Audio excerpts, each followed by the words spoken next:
Good afternoon. I am Anil Agarwal, former Chief Manager, Punjab National Bank. Now, many of you are asking this question, sir, what about reserve list of IBPS PO, IBPS clerk, and SO allotments? In notification, they have indicated for IBPS PO and SO that there can be allocation 3 to 4 times in a year. In IBPS clerk, it is silent. Till last year, only once this allocation was done as on 31st March. But with the change in procedure, we are expecting more allocations this year. And we all are expecting allocation for IBPS PO, SO as well as clerk. But when it will happen, there is no clear dates for that.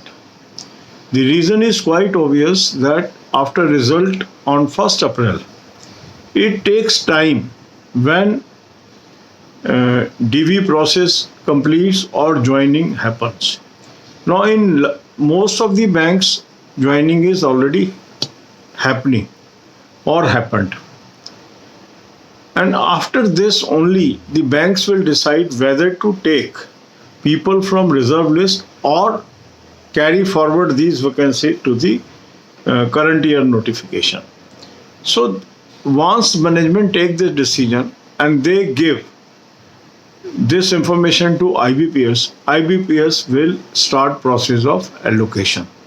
So as on date, there is no tangible information available, and that's why we cannot predict when this will happen.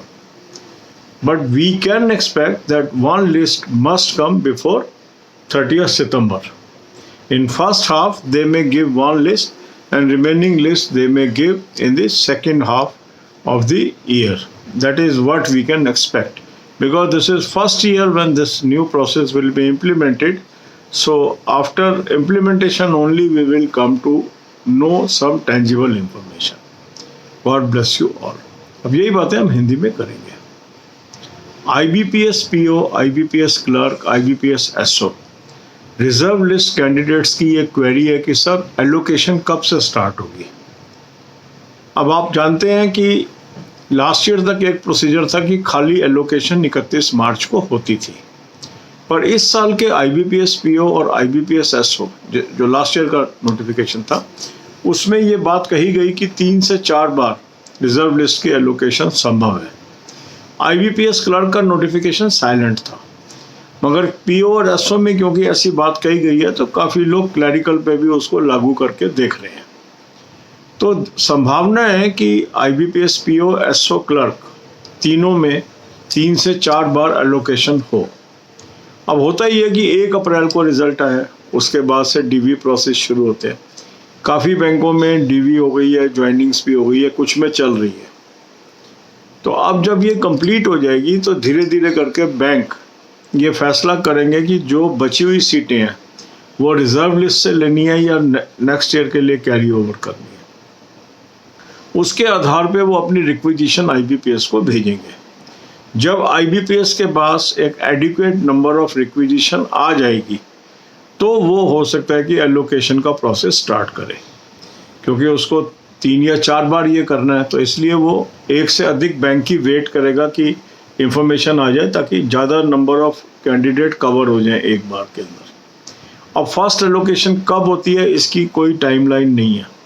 मेरा अपना अंदाजा है कि 30 सितंबर तक हमें first allocation आने की संभावना मान के चलनी चाहिए, क्योंकि फर्स्ट हाफ में मेरा मानना है एक बार एलोकेशन जरूर कर देंगे और बाकी जो 2-3 एलोकेशंस हैं वो सेकेंड हाफ में IBPS करेगा. ऐसा मेरा अपना अनुमान है.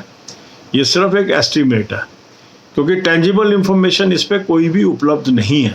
क्योंकि आप बार बार पूछते हैं और इसीलिए मैं इस पर कोई वीडियो भी नहीं बना रहा था, क्योंकि कहीं से इंफॉर्मेशन मिल नहीं रही है. मगर अब आपकी क्वेरी है, बार बार आप पूछते हैं, तो ये मैं एक वीडियो इसलिए डाल रहा हूँ ताकि आपको एक प्रोसेस के बारे में जानकारी हो कि ऐसा कब होगा. क्योंकि नेचुरल है, जो आदमी वेट कर रहा है उसको चिंता होती है, मगर इसमें टाइम लगेगा, क्योंकि पहली बार हो रहा है. एक बार ये सेटल हो जाएगा फिर तो आने वाले सालों में हम अनुमान लगा सकेंगे. पर जब कोई प्रोसेस नया शुरू होता है तो उसमें कोई पास डेटा होता नहीं है, तो उसमें एस्टिमेशन नहीं लग पाता। ठीक है, तो hope for the best, God bless you all.